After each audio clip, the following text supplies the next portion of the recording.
This is Shaan Kassam's My Anxiety Story. When I fell into the anxiety cycle, it all started with a panic attack. At that time, I didn't even know what a panic attack was. I read about it in school because I was a psychology major, but when I experienced my first panic attack, I literally thought I was gonna die. I remember it was at work. I felt like my blood pressure was dropping. I felt like I couldn't get a breath of air, and I just felt like something was seriously wrong. It was a winter in Montreal, and so I ran outside in the cold in just a t shirt, thinking maybe the cold air would make me feel better. Maybe then I can get a breath of fresh air.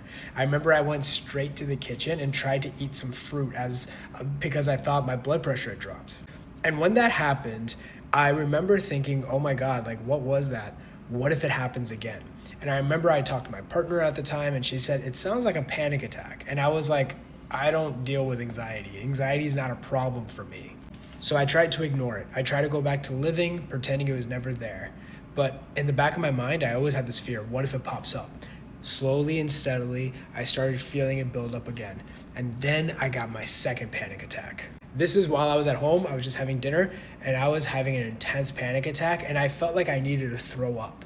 And I remember thinking, oh my God, why is this happening? And I kept getting more panic attacks that evening and more throughout the day, the next day.